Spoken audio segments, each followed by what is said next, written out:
Okay, as we said last time, I don't tell Rob what movie we're gonna talk about, and I was looking for one to do this week, and I said, I really want to talk about this one because I want to know just what the hell was up with this fad that consumed America in the early 90s. Rob, let's talk about FernGully.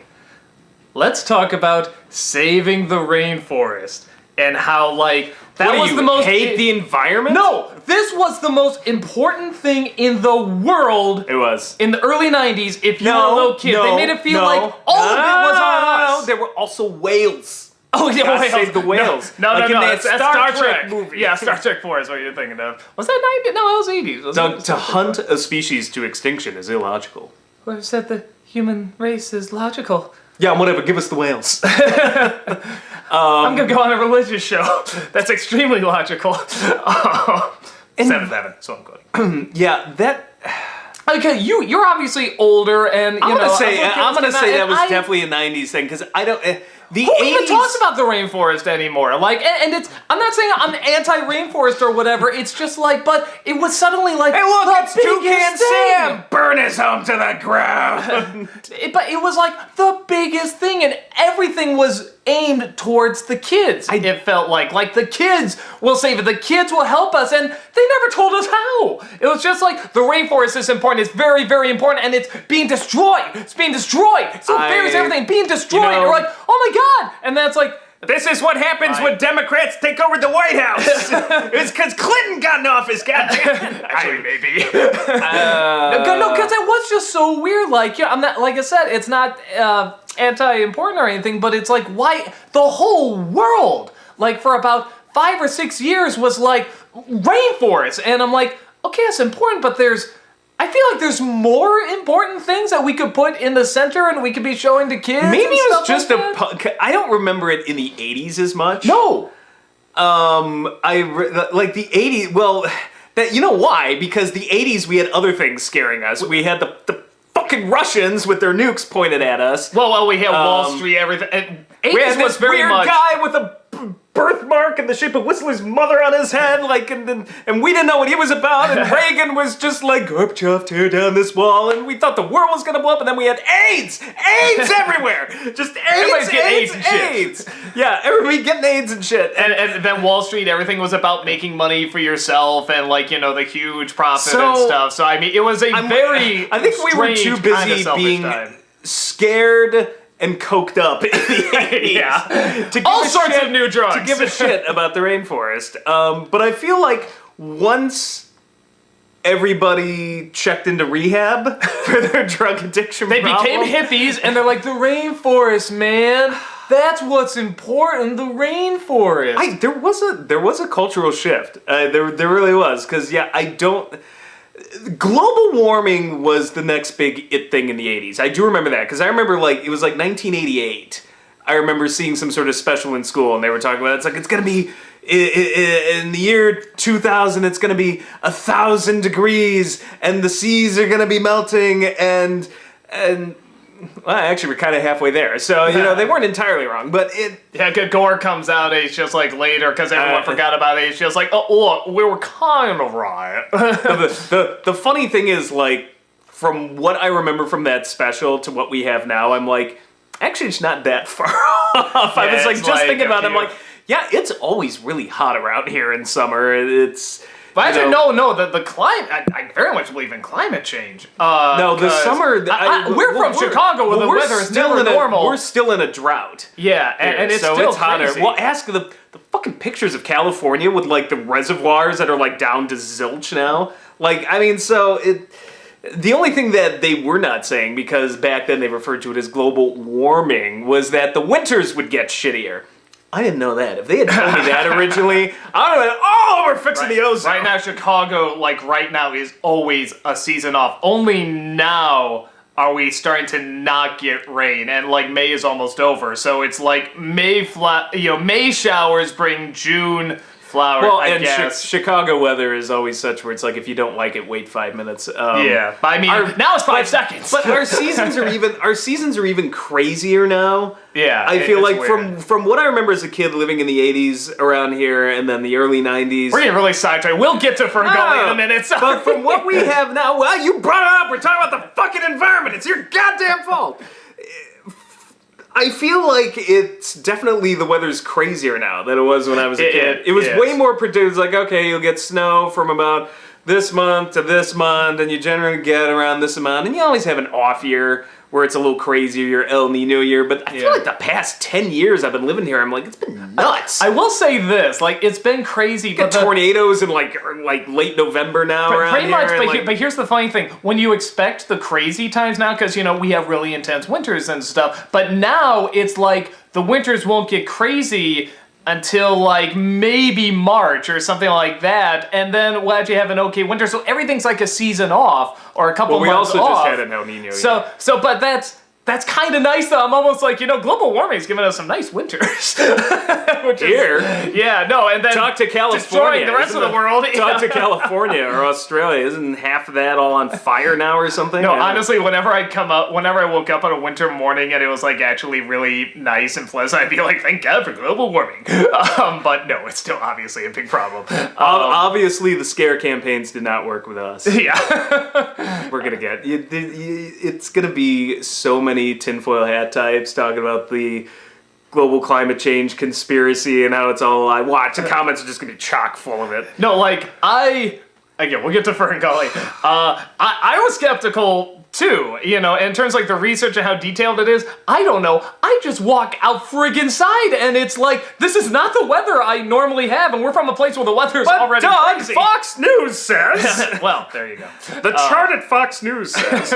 Global warming and climate change is the new scare. But back then, it was rainforest. And it was just this strange warming's obsession. not the new scare. That's what I was saying. It cropped up in the 80s was when they first started but then it went away, and then Al Gore brought it back. Because of the rainforest thing. Like, the rainforest... Thanks, FernGully. I feel like, it's... Environmental concerns... There were two big ones in the 80s. Global warming was just cropping up. And then, thank you, Exxon Valdez, like, all of a sudden the oil companies, that became a big thing because... Oh, yeah, oil, that was the other one. You destroy an entire bay in Alaska with your drunken captain ramming your tanker, and, all of a sudden that makes headlines. But, so those are the two big things. But, the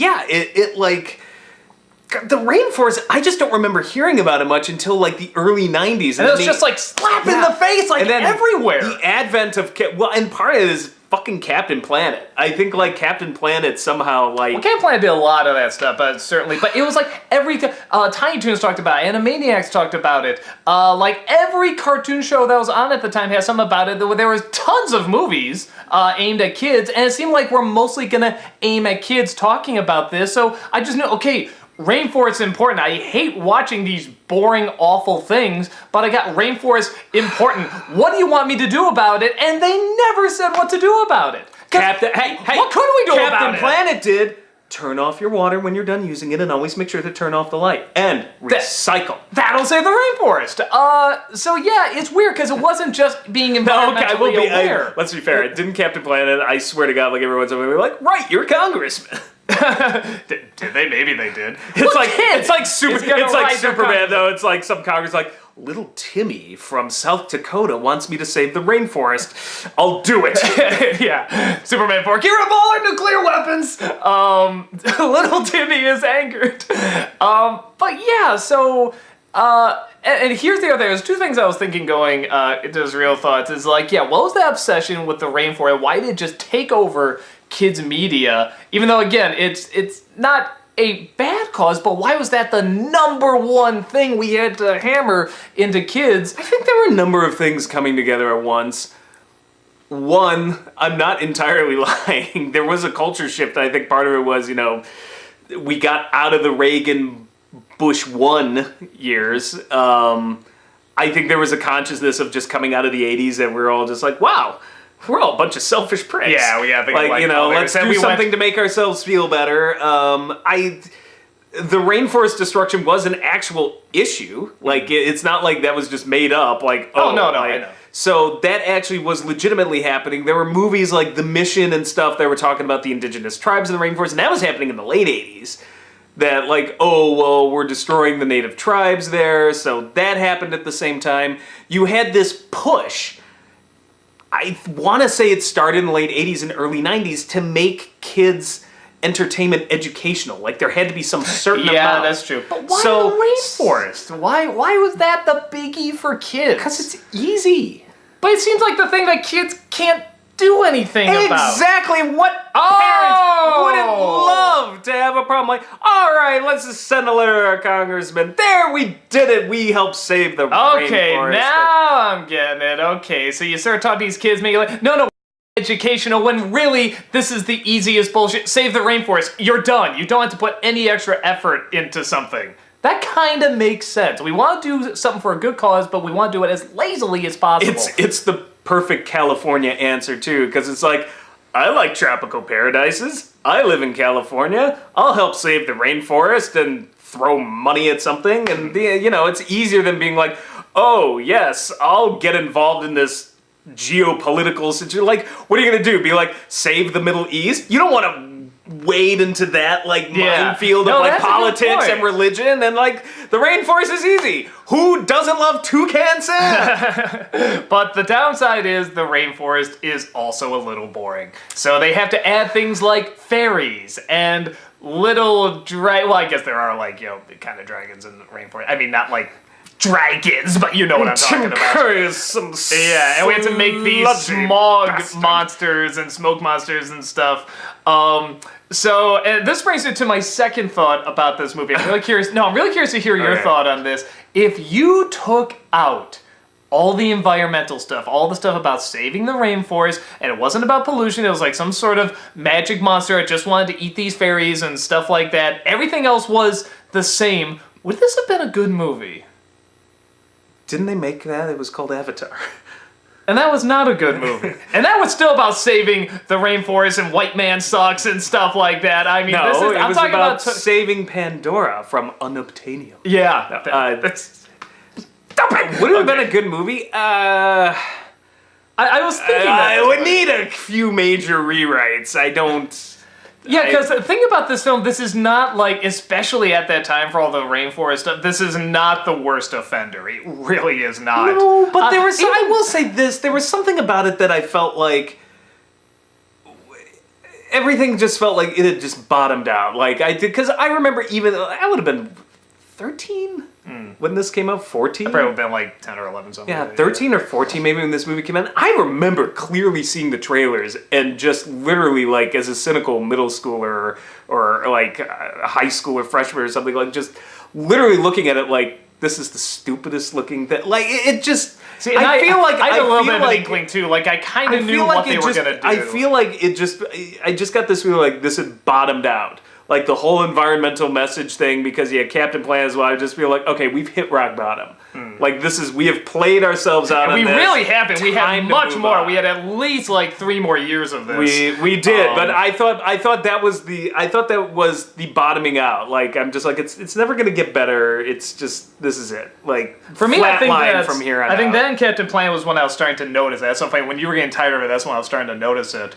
And I was and even just looking at the trailers, like I said, I didn't know this kind of manipulation yet with saving the rainforest and stuff, but I'm I feel like I know what they're doing, kind of. I just can't put it in words. It's propaganda. That's the problem. And it's hard to make. I mean, everything. Okay, propaganda, be nice to your family. That's technically kind of propaganda, but you can work with that. You can make it interesting and human. And this is not. So many of these just didn't feel human. Even if it's about saving animals, that's fine. That's still a very human response. There's a very easy way to differentiate the two here. FernGully is propaganda. Miyazaki films are just good movies. That they happen to have an environmental message. Good point. Great. I can sit through Nausicaa and be like, it's still a good story, it's still a good movie, and there's an environmental message, but it does...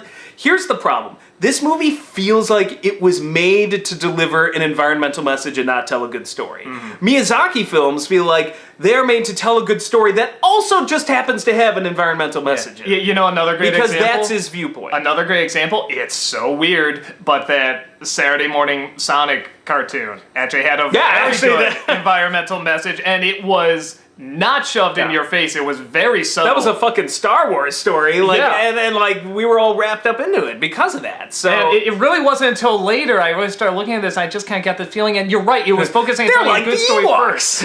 It was focusing on telling a good story Robotnik's the first, Emperor. and having good characters first. Even though I mean, I know it's a silly show and stuff, but it's like it. For a kid's show, it's still really damn good. And that's where think that's a big FernGully problem. just fucking fails. Like it's just so obvious. It's not. I can't even say it's quite a straw man type argument. Like some things, because I'm like, who's the sludge? Like the Tim Curry Avatar. sludge, yeah. Avatar is a worse or. Yeah, Avatar is a worse straw man because they have actual human characters that are like, but in this one it's just like, I'm the sludge. I love Tim Curry. Like, he's the best thing in the movie, but I'm just like, what? Whose idea was it? Just like some sludge villain? You know, with that said, because I'm thinking about when I remember that sludge villain. Yeah, I remember Tim Curry. Obviously, I remember the animation on him being gorgeous, and then it always makes me think the animation in this movie is really beautiful. It is good animation, But it just good goes to character waste. designs. And then I'm thinking about the story, and I'm thinking like, well, is it like, okay, the bat rap's really bad. But I'm thinking of everything else, and I'm like, okay, it's shoving the message in his face, but it's like, for a kid's film, this is fine enough. You know, it's one of those things where it's like, it looks nice enough, it's creative, you know, it has nice backgrounds and nice character designs. And, you know, the characters aren't the worst, you know, like I said, except for the bat rap. So I was wondering if, like, did the environmental side, if you took that out, would it be good? And it's like, No. I'm kind of There's with you. no I don't, story. No. I don't think it'd be, like, quote-unquote good, but I don't think it would be as bad. I think you would admire the good stuff in it more if that distracting message wasn't in there. Even though I know that's why the movie was made, but it really is too distracting. You're focusing more on that than the characters, which is what they want, but that's not what an audience member wants. You know, I think that, like you said, with Miyazaki and that Sonic cartoon, it kind of does it subtly, so it's almost tricking you, but it's doing what's supposed to be doing, which is telling a good story with good characters. I wouldn't even say it's tricking you. It's just, well, in the case of Miyazaki, at least, that it's just informed by his viewpoint. Well, it just feels very natural. Yeah, that's his. Yeah, he's naturally like he's a cranky older Japanese male who really appreciates the environment and greenery, and like it informs everything he does. And he thinks there's, you know, like, the kids have lost something to a certain degree, that everything's so modern, and like really like watch him in like the behind the scenes stuff on any of the Ghibli stuff. And, like, you can just tell he's like that kind of grandfather. He's like, kids nowadays. We grew up, we played outside. And, Well, like, Spirited Away just tell came that. from him watching like his grandkid or something like Who that. he keeps referring to as a lazy bum. Yeah, it just says, you know, she's a lazy bum. She's a lazy bum. She needs a job. And that's where Spirited Away, like, one of the Yeah, best anime so- films ever came from. It just comes naturally from that. I don't see Miyazaki going like, you know, I'm going to convert the world to my viewpoint. It's just, he naturally just, that's who he is. And Yeah. Whereas this one just felt like it was put together by some sort of like environmental committee. Like, how do we sell people on this idea? And this is one of the first... And you don't need to, because it's really pretty simple. We live on this planet.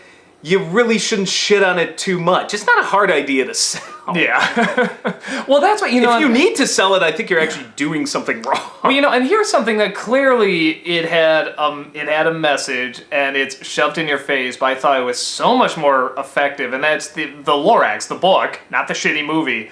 The book, that and movie too. even the cartoon special, I thought, man, did that stuck with me so much more. When I heard that story, I really didn't know. I thought trees were just wood with leaves on, and that's it. You know, I didn't know they had a purpose. I didn't know that they actually did much more than I was aware of, and that movie showed to me through those visuals. Didn't you ever read The Giving Tree? Their purpose is to be hopelessly abused until there's nothing left but a stump, and then you sit on its face. I feel like a lot of my childhood literature is just looking at stumps and crying. But that is very true. That is so much more effective, and it shows not only the downside of all of this being gone, because these environmental movies and stuff, it's like they'll show a few trees being gone or something like that, but they don't want to go too far. They don't want to scare you too much. And it's like, no, go far. We think in extremes, but not. So not only do we have these visuals of just this whole place destroyed of trees, all these animals walking away, and these gray skies and everything, but it also had a solution of him giving the seed and just that one word, unless. How friggin' powerful is that? And so few words and such simple drawings, and he just got the core of what's gonna stick much more than something like FernGully is going to. Yeah, you fucking hippie. Actually, I do find it hilarious because I'm sure we're gonna get all these rants from like people that are just like, are they buying into the SJW shit? And like when this review came out in the Lorax, we got so many leftists like pissed off. It's like, I don't get it. Why do you hate the environment? What? They just want to teach us to love the environment and hug a tree. You monster.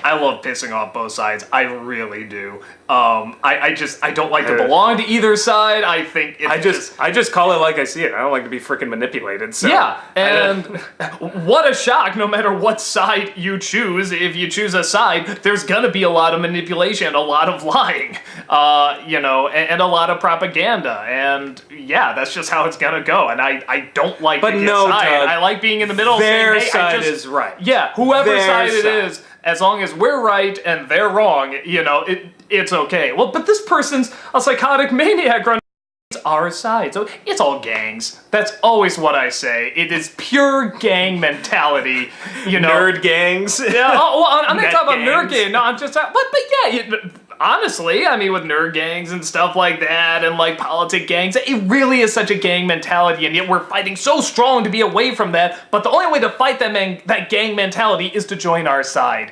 Hello. So that you know what? You're all right, and to figure out who's right, y'all have to fight. Dance, puppets, dance! Nice for all of you. Beat it! Okay. What a weird place for me to go for that. Go to a Michael Jackson. Yeah, video. that's what we should do. We should just always tell them that. I should just answer in the affirmative to, you're an SJW tard. You know what? You're right. Like, you're some fucking Fox News watching comedy. You're right. You know what? You're right. And then just watch them fight over that. Yeah. No, see that you're really missing the entertainment when you just don't give a shit. I think there is so much more fun when you don't pick a side and you just watch the ones who are so on their side just. I don't know, you just sit back in your chair and just be like, because it's free. Like, it's free entertainment. And that's the thing. I think if I was like a super left liberal or something like that, I tried to be defending FernGully. Why has the rainforest dead? Why aren't we talking about it more? This had a good message. I would totally not see the fact that this is not a good story and this is so manipulative. I would kill myself first before I sit there and say, you know what, we should defend FernGully. No! No! Piece of shit. No. I actually do feel, no, I do feel a little bad because I feel like I said, good movie. No. This movie did have some good stuff in it. It had good animation. It had good animation. The voice acting's fine. Who doesn't love some of the Tim characters? Curry? The humans and the fairy trying to. Even though we've seen that stuff to death, it's cute. The shots of the environment, everything are very pretty. I still don't know what that blue hand thing that they do is. I'll throw on a Miyazaki film any day. Yes. I don't bother. If you're wondering, what's your answer to that? To something like FernGully, you said Miyazaki, even that friggin' Sonic cartoon. I feel like there's so many better things out there that can be done that families can watch and they can enjoy it, and they're smart and they're clever and they're entertaining. Never make it look like you're selling something. Yeah. And that's the problem. That's my problem with most of the internet. Whenever somebody comes, I'm offended because insert right argument or left argument here. It's like you've immediately, as soon as you put offended, it's like, you lost me. It's just like it's like even if you're right, well, even if it's for something that's really awful, it's like, yeah, that's true. Whenever you say I'm offended, you're saying this is what I'm selling. You immediately feel like this person is going to try to manipulate you, the same thing even though they could be very honest. It's the same thing with religion. I love religions that don't bother trying to sell themselves to you. It's like, you know what? We'll sit here. We'll do what we want. You want to come? Whatever. We're good. That's fine. Yeah, but you're always welcome. The ones that how dare you not like the Passion of the Christ? If you would only believe in Jesus, I'm like, go sell that somewhere else. Yeah. I don't, go door to door somewhere else. But yeah, so now that we pretty much offended everybody that lives, Yes! I love how FernGully brought that out. This is why it's not a good movie, because this is what it does. It does the opposite of what's supposed to be. It angers the blood. Actually, again, maybe you would know more about this. Is there still problems with the rainforest? Is that because we never hear about it anymore? I think we played it so much that now it's like a cliche. Well, there's truth to that. It got so overplayed that people got sick of it. Well, yeah, so now it's like you bring it up, people just go, oh, but now it's problem like, with causes. No, I was going to say, is it like a legit problem anymore? Like, I don't know. It sounds so weird, but actually now I'm kind of looking back like, actually, now that that stuff is quiet down, it's, again, kind of like the religion thing you were saying. Now I kind of want to go back and is it okay? It's still a problem, which is one of the reasons why I hate, like, fads like this, because they come and they go, and then people forget, and it's like, oh, well, I guess that resolved itself. No, it didn't. Yeah, it's hard, because when something catches fire, pun intended, you really don't want it to go so far that it will alienate people either right away or later down the line, especially if it's something that has a good cause. I mean, Rainforest, that is a good cause, but it was pushed so much and so poorly that I think suddenly... But on the bright side, we still have the Rainforest Cafe at Woodfield Mall. Yes. God knows how many trees died to bring us that. Sweet. $30 for crab cakes, and I help save the rainforest. God, Jesus. Do they do anything like that? Do they donate anything? Or? Yeah, it's on the menu. It's on the menu or something, but I'd have to look it up. The last time I went there was 20 years ago because the food was terrible. Yeah. It's a tourist trap. And we make it rain. And it's like, great, you turn a sprinkler system on. That's awesome. Sure, the chef loves that. And a little stereo goes...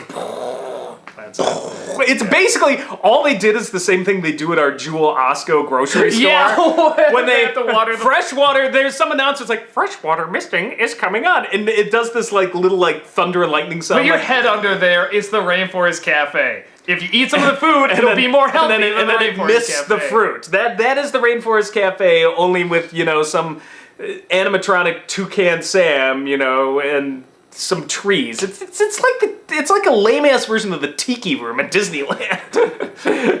That rains on you.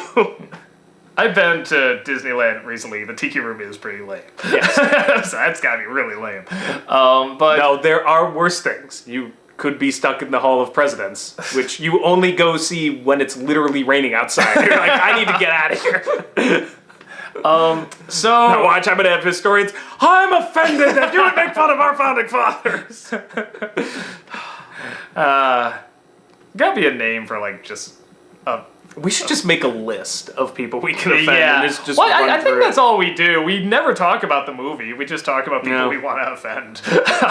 No, we talk plenty the about internet, the movie. and it's so easy. We talk plenty about the movie. Was this pre-Aladdin or post-Aladdin? It was pre-Aladdin. I forget. So this is when they didn't know how to use the Robin Williams yet. Yeah. They didn't know. I feel like if it were after Aladdin, they would have had that bat character and been like, oh, if we knew!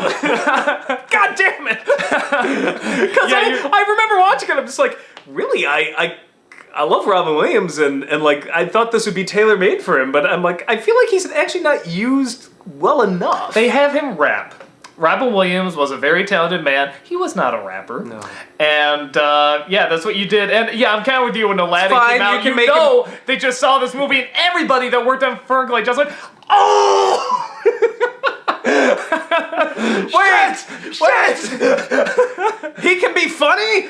Shit! I get the feeling that's what everyone at Batman vs Superman were doing when they saw Captain America Civil War. They're like, oh! Damn it! That's what we should have been doing. Take a shot for the drinking game. Somebody, I read a comment, somebody's like, take a shot every time they say Batman vs Superman sucks. Take a shot every time somebody says they're offended. Actually, if I say it sucks 16 times in a row, do you think I can give people alcohol poisoning? Go for it. It sucks, it sucks, it sucks, it sucks, it sucks, it sucks, it sucks, it sucks, it sucks, it sucks, it sucks. That's gotta be 3/4 of a bottle of vodka.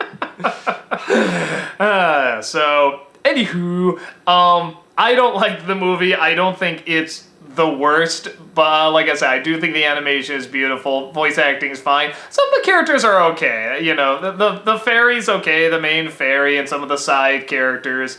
I just hearing Tim Curry do that sludge is great. I guess my problem is this.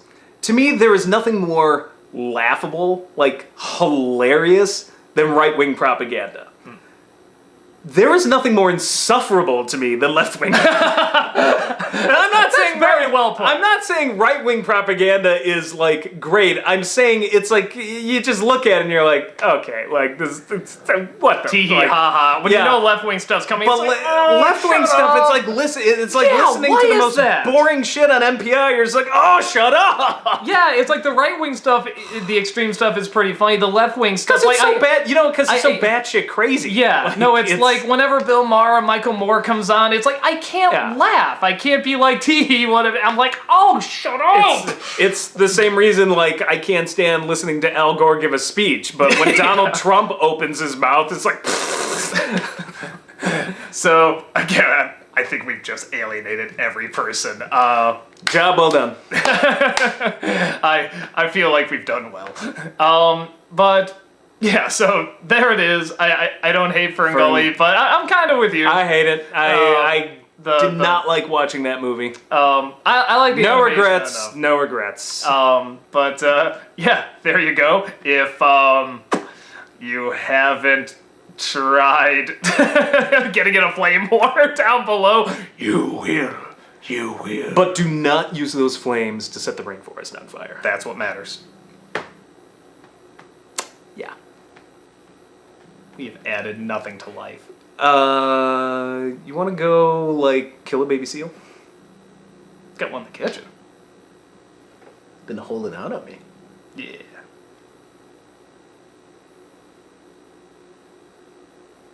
Yeah, I guess Well, let's that's it, kill yeah. it.